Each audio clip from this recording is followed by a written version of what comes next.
Elikia nanga nakokite yonde kokapo nanga nga sukate nzambe bolingo nga sumbete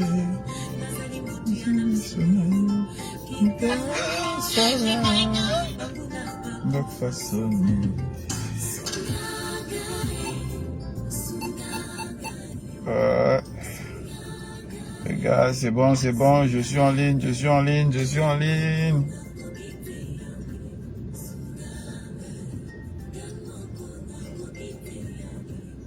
Ah, je vois encore personne en ligne,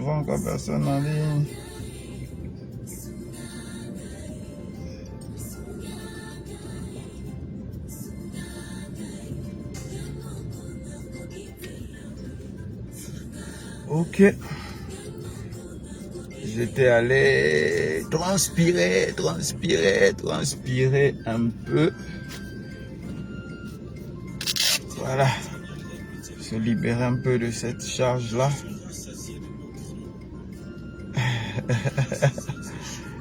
Ouais. Voilà. Ouf. Ça fait du bien. Ok. Bonjour mes frères, bonjour mes sœurs. En tout cas, je vous conseille de faire du sport. C'est bien pour la santé. C'est vraiment bien pour la santé de faire le sport. C'est important de faire le sport pour garder la forme. Bon, voilà. C'est vraiment bon de faire le sport pour la santé. Je disais tantôt shalom. Voilà, on va baisser la musique. Bon, je vois déjà, il y a des gens en ligne. Est-ce que vous pouvez me dire si le son est bon? Parce que je veux pas durer. J'ai passé presque 2 heures à la salle. Je veux aussi... je vais aller vite. C'est juste pour parler à quelqu'un parce que c'est compliqué. Vivre aujourd'hui, c'est compliqué. Donc, on essaie de parler, d'apporter quelque chose aux autres pour qu'ils puissent aussi faire quelque chose de leur vie. Alors donc, ce que j'ai eu à cœur de partager avec chacun de nous aujourd'hui, c'est pour thème se construire. C'est quoi, pour moi, c'est quoi se construire? C'est quoi se construire? Se construire, c'est bâtir sa vie, c'est ça, se construire.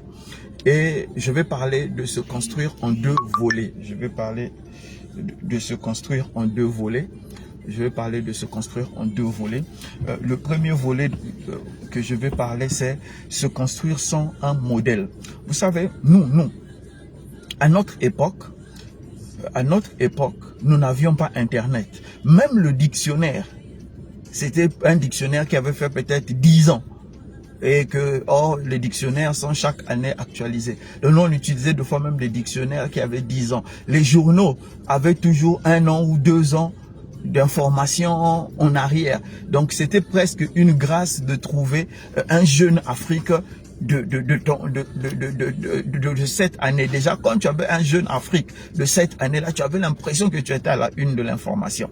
Or, aujourd'hui, l'information est là devant tout le monde et tout le monde peut avoir accès pour se construire. Donc, je vais te parler de se construire, c'est important. La première chose que nous avons en Afrique, non, pas la première chose, excusez-moi, ce qui nous caractérise en Afrique, c'est que notre système a été bâti de façon à ce que il y ait le minimum, le strict minimum de personnes puissent faire de leur vie des succès. Donc, le minimum de personnes puissent se construire. Ça là, c'est ça notre système. Excusez, c'est ça notre système. Notre système a été fait de manière à ce que le minimum de personnes puissent se construire, puissent se réaliser. Et vous allez remarquer, au temps de nos pères, de nos grands-pères, la fonction publique était ce qui prenait. Après, on est arrivé dans les années 80, ça a diminué. Dans les années 90, c'était mort. La fonction publique ne prenait plus et les gens se sont retrouvés au chômage. Ils ont commencé à faire un semblant d'entrepreneuriat. Bon, bref, vous connaissez le système actuel de l'Afrique. Donc, nous sommes chaque jour plus dans une faillite, chaque jour dans un enterrement programmé. On sait qu'on sera enterré. C'est juste le jour et la date que nous ne connaissons, et l'heure que nous ne connaissons pas. Mais sinon, nous savons qu'on sera enterré. Donc, je peux parler à quelqu'un qui va refuser, qui refuse que son enterrement soit précoce, qu'il puisse être enterré avec les honneurs. C'est pourquoi je vais te parler de te construire. Je disais, le premier problème que nous avons en Afrique, c'est que nous sommes obligés de nous construire sans modèle. Sans modèle. Faut te connecter seulement, tout à l'heure. Je dis faut te connecter, je suis en ligne là. Voilà, donc je disais que nous sommes obligés de nous construire sans modèle. Pourquoi on se construit sans modèle? Parce que ce que nous avons envie d'être, il n'y a pas de modèle qui existe. Oui, il n'y a pas de modèle. Soit c'est des modèles très biaisés, soit il n'existe pas de modèle. Et nous sommes face à ça. Et nous avons ce défi, dans ce laps de temps que nous pouvons travailler, nous avons ce défi de nous construire sans un modèle auquel nous pouvons nous identifier pour dire si j'emprunte ce chemin-là, j'arriverai là où je vais. Donc, comment on peut se construire sans un modèle? La première chose qui va te permettre de te construire sans un modèle, c'est avoir une vision et avoir de l'autodiscipline. Ce sont ces deux choses. Comment on se construit sans avoir un modèle? C'est on a d'abord une vision et on a de l'autodiscipline. La vision ne veut pas dire que forcément ce que tu t'es prédestiné à accomplir, tu l'accompliras. Excusez-moi, je vais vite parce que je suis fatigué. Donc, je disais que si tu dis, par exemple, que tu veux devenir un grand footballeur, si tu dis, par exemple, tu veux devenir un capitaine d'industrie, si tu dis, par exemple, que tu veux devenir un grand fonctionnaire, toutes ces choses-là, ça, tu te prédestines à ça. Donc, qu'est-ce que tu vas faire? Tu vas te donner de la discipline pour atteindre cet objectif. Maintenant, qu'est-ce que tu vas rencontrer en route? Tu vas peut-être échouer, tu ne deviendras peut-être pas capitaine d'industrie, tu ne deviendras peut-être pas un grand ou un haut fonctionnaire, tu deviendras peut-être pas ce pourquoi tu t'es prédestiné, mais tu vas avoir quelque chose, l'autodiscipline. Parce qu'en ayant une vision, tu vas investir en toi, dans ton autodiscipline pour bâtir quelqu'un selon la vision que tu avais. Pour faire simple, moi, par exemple, je voulais devenir docteur en histoire et je voulais révolutionner, en fait, pas révolutionner, mais je voulais vraiment enseigner l'art moderne de l'Afrique. Donc, je voulais donner aux jeunes ce que je vous donne maintenant là. Je voulais donner ça, mais dans un contexte étudiant, dans un contexte avec des l'amphi et tout ça. Pourquoi je voulais donner ça? Parce que je me disais, il nous manque beaucoup d'informations. Et n'ayant pas ces informations-là, ceux qui ont doivent transmettre pour permettre à une autre génération d'avancer. Parce qu'en Afrique, on a remarqué que ceux qui avaient l'information, ceux qui avaient la connaissance, faisaient de la rétention d'informations. Donc, j'étais en train de dire que tu dois avoir une vision, peu importe, qu'elle soit bonne pour les gens, qu'elle soit mauvaise pour les gens. À partir du moment où tu crois en ta vision, tu dois te conditionner. Là, le conditionnement personnel que tu as, on appelle ça l'autodiscipline. Donc, comme moi, je faisais quand je voulais devenir bon au basket, je me levais à 5 heures, je partais courir jusqu'à 6 heures, je rentrais à la maison, je me levais à 15 heures, j'étais au terrain pour faire des tirs et tout ça. L'autodiscipline, là, c'est ça qui m'emmène aujourd'hui. L'autodiscipline t'emmène à produire de résultats. Donc, même si la vision que tu t'étais prédestiné, tu ne l'accomplis pas, mais tu auras gagné sur l'autodiscipline. La deuxième chose que tu dois comprendre, c'est gérer les erreurs. Donc, je parlais de se construire sans modèle. Tu dois apprendre à gérer tes erreurs.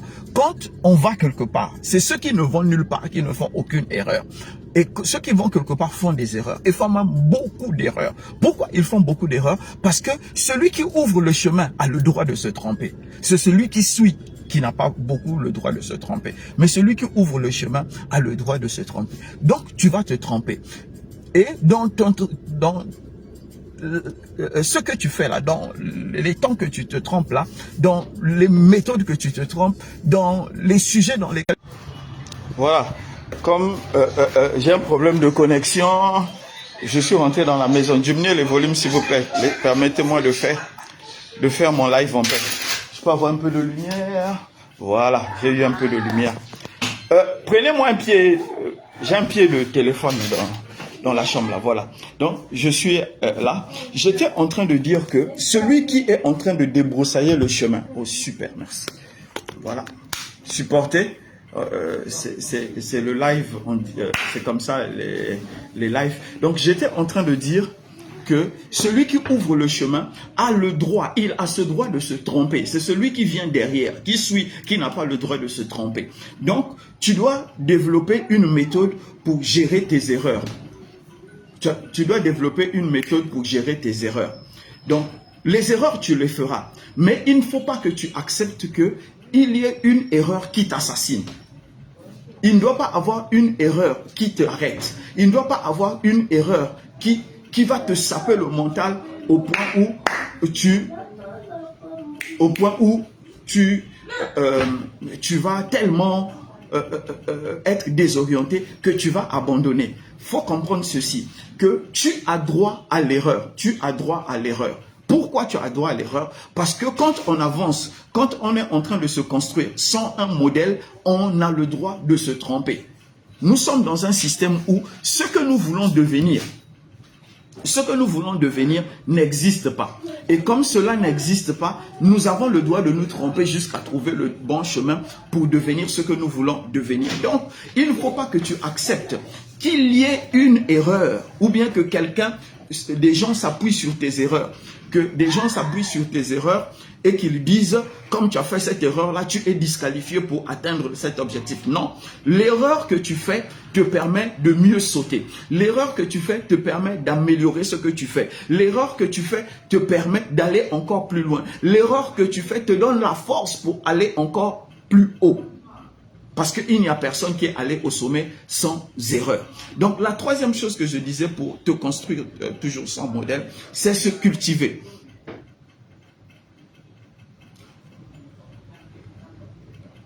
The really problem of African people.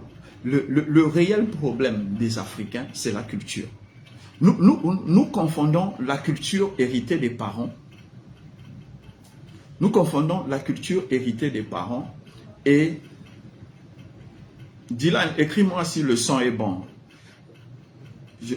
Je disais que nous confondons la culture héritée de parents et la culture personnelle. Ok. Je vais rapidement parler de la culture, se cultiver. Le troisième point, c'est se cultiver. Le troisième point, c'est se cultiver. Pourquoi il faut se cultiver? Écoutez, toute personne, le succès a deux volets principaux. Il y a les connaissances. Il y a les connaissances qu'on peut acquérir à l'école et il y a les connaissances personnelles. Dans les connaissances qu'on peut acquérir à l'école, nous allons parler de la comptabilité, des mathématiques, de la gestion financière, tout ça, on peut acquérir ça à l'école. Et il y a la deuxième partie. Dans la deuxième partie, moi j'appelle ça, c'est les capacités spirituelles. Pour moi, les capacités spirituelles sont divisées en deux. Il y a les capacités mentales et il y a la capacité purement spirituelle. Dans la capacité mentale, il y a la culture personnelle. Quel genre de livre tu lis? Parce que tu ne peux pas réussir ta vie sans lire des livres. Cela est totalement impossible. Parce qu'il y a des livres qui doivent t'inspirer. Il y a des connaissances que tu n'auras pas, de face à face avec quelqu'un. Parce que quand quelqu'un écrit un livre, il prend du temps de réfléchir. Il regarde le poids, la pesanteur de ce qu'il va dire. Et après, maintenant, il met dans un livre. Donc, il y a des connaissances que tu n'auras que si tu ouvres un livre. Et chaque livre que tu vas lire te donnera une culture mentale, te donnera une culture intellectuelle. Et la deuxième partie de ce que je disais, c'est la culture spirituelle. On ne devient pas grand sans culture spirituelle. J'étais en train de dire dernièrement à Dr Mike, mon fils qui est aux États-Unis, il m'avait envoyé une photo de Teddy Riner, le judoka français qui gagnait sa 7e médaille aux Jeux Olympiques. Et j'étais en train de dire, oui, Teddy Riner, on acclame la force physique, mais je dis, il faut acclamer aussi la force mentale et la force spirituelle. Nous avons un exemple, le fou de Gadara. pour parler de trucs spirituels, le fou de Garada dans Marc, dans le livre de Marc. On dit que personne ne pouvait plus l'attacher parce qu'il cassait les chaînes. Pourquoi une personne mince comme moi, capable de casser les chaînes? C'est parce que l'esprit qui m'anime est plus...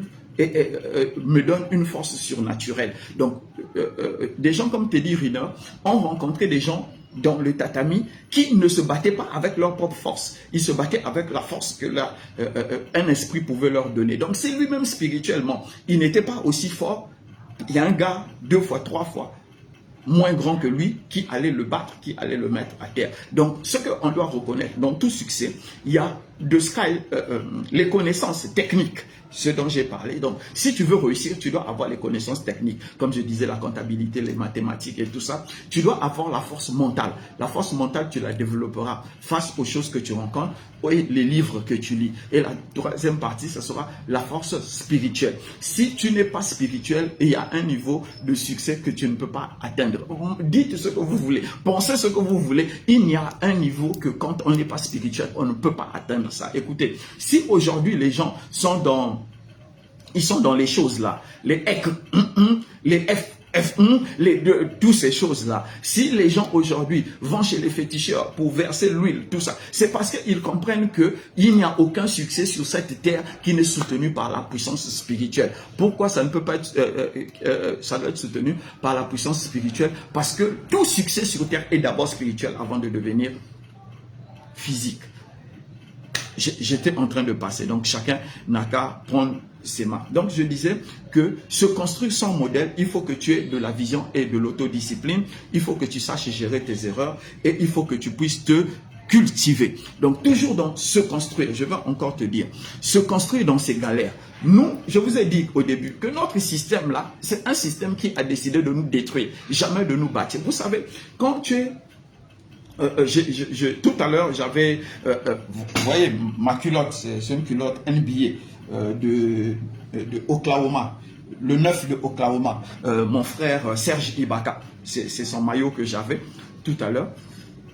C'est ça que j'ai enlevé parce que j'étais au sport. Avec son maillot, j'ai fait le sport. Il est champion NBA avec Toronto.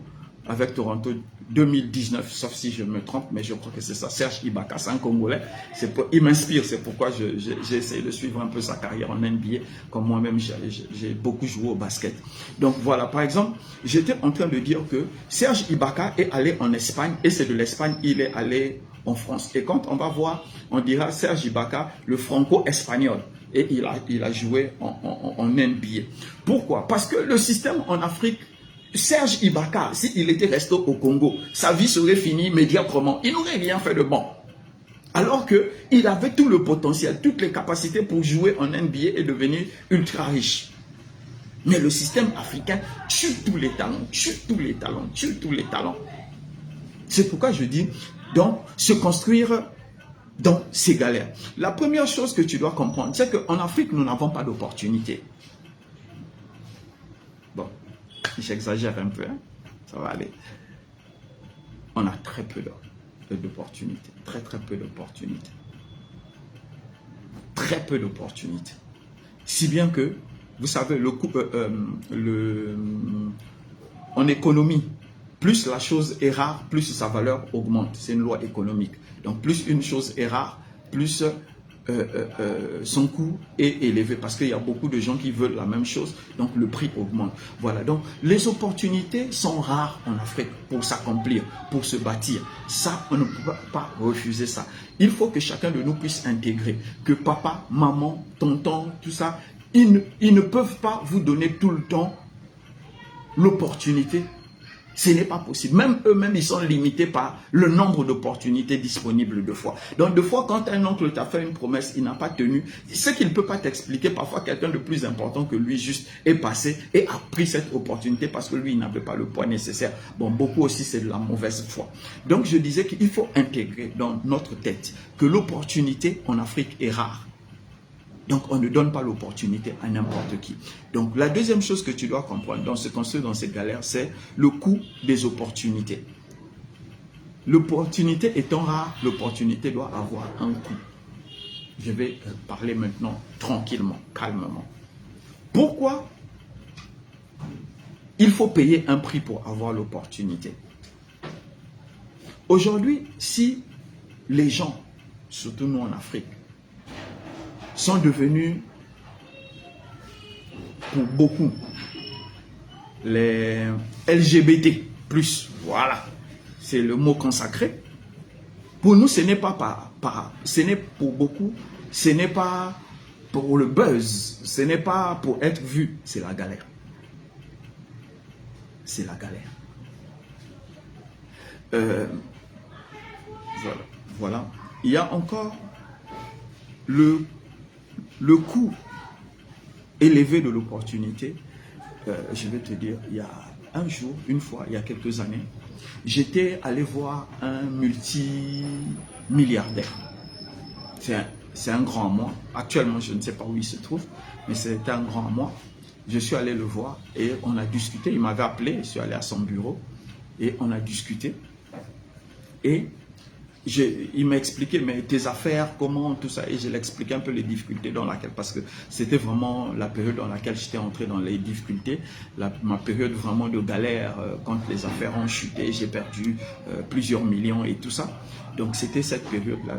Et il me dit, mais comment toi tu montes et tu tombes brusquement comme ça? C'est pas normal. Je dois t'emmener quelque part, on va te faire un bain. Ah, moi-même je suis resté, j'ai dit, un bain. Oui, il dit non, c'est pas le Satan. Hein? Et dans son bureau, quelqu'un avait mis une photo de Jésus à terre. Et je lui dis, oh, mais comment toi tu as Jésus dans ton bureau et tu me parles des bains, des rituels et tout ça? Il dit non, mais je ne sais même pas qui a mis ça là. Il a appelé sa secrétaire, il a dit enlève-moi cette photo devant moi. Et il m'a dit, il faut que je t'emmène quelque part, on va te faire un bain. Après tes affaires vont décoller. Il a dit, tu m'as vu, non? Mes affaires marchent. C'est parce que moi j'ai fait ce qu'il faut. Je lui ai dit, ah, merci grand frère. On se donne rendez-vous. Il dit, non, appelle-moi. Comme ça, après, je t'emmènerai là-bas. Quand j'ai tourné le dos là, j'ai bloqué son numéro. J'ai supprimé ça. En tout cas, bref, je ne l'ai plus jamais appelé. Cette histoire doit dater de 7 à 8 ans déjà. Je ne l'ai plus jamais appelé. Je n'ai plus jamais cherché à le voir. Parce que j'ai compris que ce qui soutenait lui sa richesse, c'était ces choses-là. Donc, je ne sais pas jusqu'où il a payé le prix. Donc, il n'y a pas une opportunité qu'on va te faire entrer qui sera gratuite. Il y aura toujours un coût à payer. Donc, tu dois savoir ceci. Pour gérer ta galère, tu es prêt à payer quel prix pour te construire? Tu n'auras rien qui ne coûte quelque chose. Toute opportunité qu'on t'offrira te coûtera quelque chose. Toi, tu es prêt à payer quoi pour réussir? Je te parle vraiment le langage de vérité. Tu es prêt à payer quoi pour réussir? Vous savez, je riais avec un ami. On parlait de, pour éviter les trucs de procès, de tout ça, on parlait de quelqu'un. On était en train de parler de quelqu'un, c'est un homme public dans un domaine donné, qui s'est retrouvé avec beaucoup d'enfants. Je vous ai dit que cette partie, je veux parler calmement. Avec beaucoup d'enfants. C'est un homme de succès, beaucoup de succès, un précurseur dans son domaine. Il s'est retrouvé avec beaucoup d'enfants. Et on discutait de ça. Et il me disait, mais comment tu expliques que ce monsieur se soit retrouvé avec beaucoup d'enfants? Il dit, est-ce que c'est le poids du succès? J'ai dit, non, mais il y a des gens dans le même domaine que lui, dans d'autres pays, qui ne se sont pas retrouvés avec autant d'enfants, qui ne se sont pas retrouvés père de la multitude comme ça. Je dis, premièrement, il y a la culture d'abord. Il y a la culture de nous les Noirs.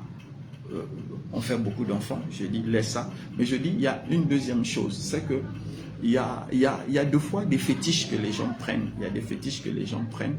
Et on leur, parmi les tourments, donc les contre-mesures de ces fétiches-là, on leur demande d'avoir plusieurs femmes pour pomper l'énergie. Donc il y a des femmes qui vont devenir fécondes dedans, il y a d'autres qui mourront jeunes, il y a d'autres, en tout cas, bref. Mais c'est ce fétiche qui l'emmène à agir ainsi. Donc, il y a des conséquences. Donc, je dis, l'opportunité qu'on veut t'offrir, tu es prêt à payer quoi? pour l'opportunité qu'on veut t'offrir. L'opportunité est rare. Donc, si on t'a choisi pour te donner une opportunité, forcément, il y a un coût à payer. Je tiens à dire, il y a un coût à payer. On ne va pas au sommet gratuitement. Pour finir, moi, ça c'est mon cas, je vais te dire. Je préfère me créer moi-même mes opportunités. Il y a longtemps, j'ai arrêté d'attendre que quelqu'un me crée une opportunité. J'ai frappé à beaucoup de portes, surtout ma période de galère. J'ai connu près de 5 ans de galère. J'ai appris, pendant ces 5 ans, j'ai appris à ne pas demander encore aux gens une opportunité. J'ai eu normalement, en temps normal, il y avait des opportunités en or qui m'étaient présentées. J'ai refusé parce que le coût derrière cette opportunité, mon cœur, ma conscience ne pouvait pas supporter. Donc j'ai décidé de me créer moi-même mes opportunités. Et c'est le conseil que je vais te donner. Tu veux te bâtir? Crée-toi toi-même tes propres opportunités. Ça sera dur. Ça n'ira pas à la vitesse que tu veux. Ça ne sera pas comme tu veux. Mais au moins, ce sera toi qui vas te payer ces opportunités. J'étais en train de dire tout à l'heure au prophète Samad, Jason Lawani, je lui parlais tout à l'heure, et j'étais en train de lui dire que ce qui est en train de nous tuer aujourd'hui, c'est que les gens reçoivent les choses et on leur dit de payer après. Alors que je vais faire un truc très simple, je vais schématiser simplement ça.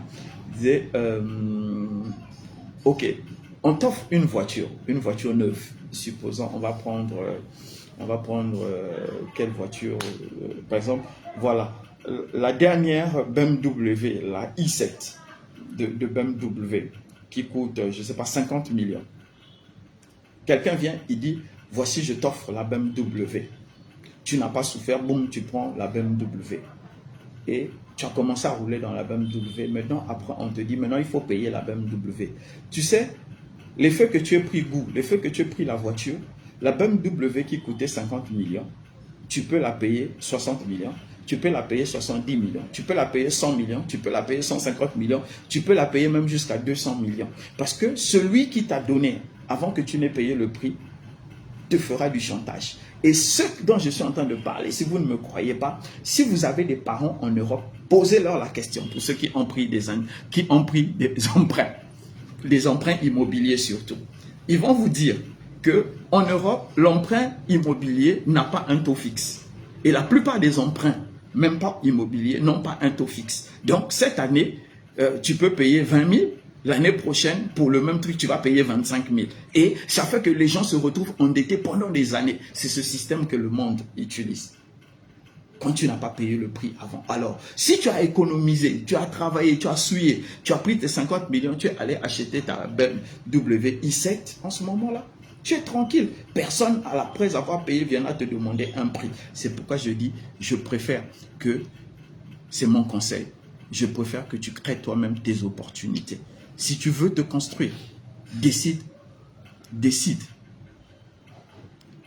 vraiment. Décide de te créer tes opportunités, de te limiter là où tes capacités peuvent te limiter, de t'arrêter là où tu trouves que tu n'as plus la force d'avancer. Au moins, même si ta réussite ne sera pas éclatante comme celle des autres, mais ta réussite aura le mérite, aura vraiment le mérite et aura ce mérite d'être vrai.